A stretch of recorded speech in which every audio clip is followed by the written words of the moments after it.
You're listening to the Cyberwire Network, powered by N2K.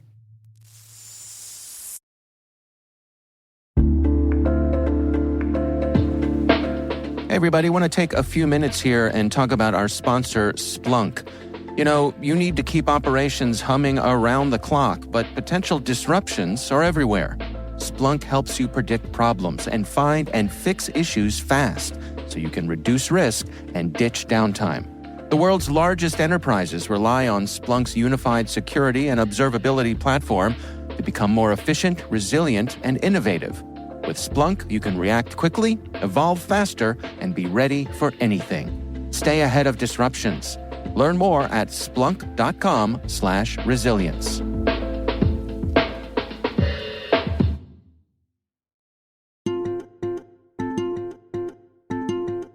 My name is Teresa Shea, and I am a vice president at Raytheon, running a group called Cyber Offense Defense Experts.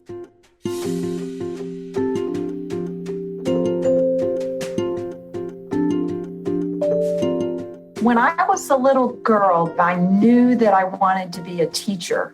We played school all the time. That's what we did. And as I got older, I zeroed in on becoming a math teacher. So I graduated from high school in 1977, which was just about the time ARPANET was turning into the internet. I really liked math. It was almost an escape for me. And I knew in high school that it wasn't really a common thing especially for girls to like. What got my attention was when I graduated from high school, the Society of Women Engineering, you've heard of them, I'm sure. They gave me a scholarship. And I was like, wow, this is pretty cool. I need to check out this engineering thing.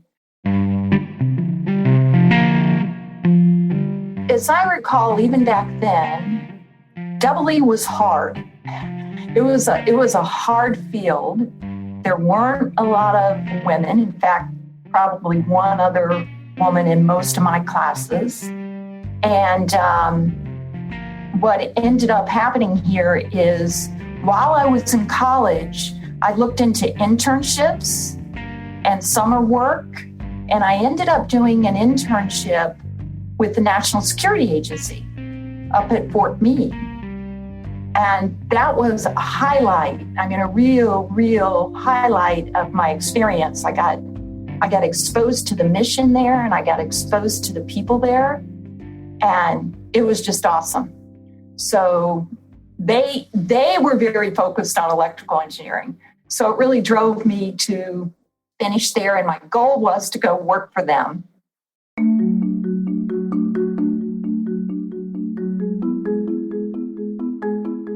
I was the SIGINT director there in 2013 when the whole Snowden affair happened. And I knew that we were going to have to recover from that quickly, and that we were going to have to adapt new technologies faster than we were able to build them ourselves. And so I got exposed to a strategic investor for the intelligence community called In-Q-Tel.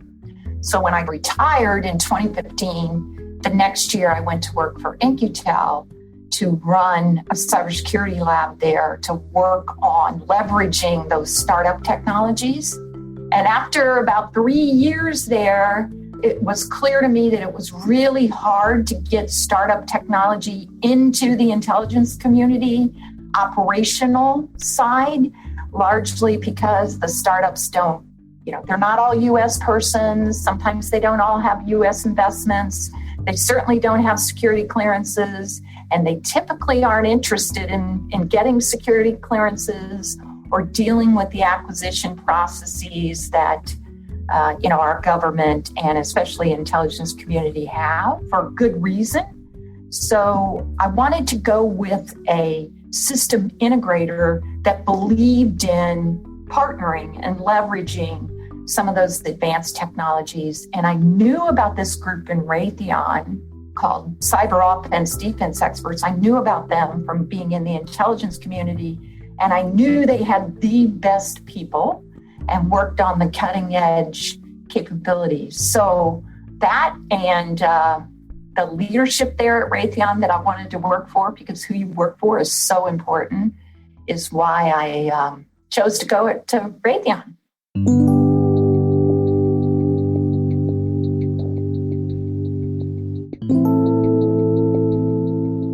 There's a lot of discussion about success, right? How do you define success?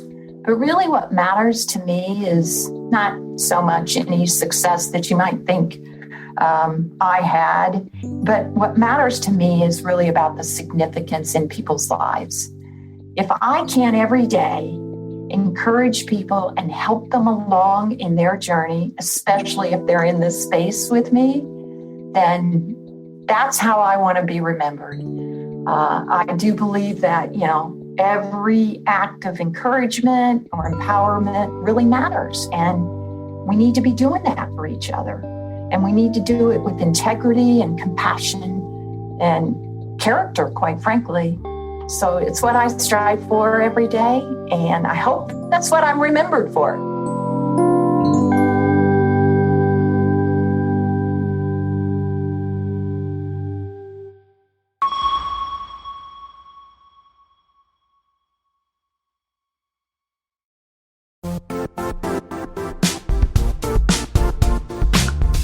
Now, a word from our sponsor, the Johns Hopkins University Information Security Institute, currently seeking qualified applicants for its innovative Master of Science in Security Informatics degree program. Study alongside world-class interdisciplinary experts and gain unparalleled educational, research, and professional experience in information security and assurance. Interested U.S. citizens should consider the National Science Foundation's CyberCore Scholarship for Service program, which covers tuition and a $6,000 annual professional development allowance, as well as providing a $37,000 additional annual stipend. Apply for the scholarship and the fall semester by March 1st. Learn more at cs.jhu.edu/MSSI.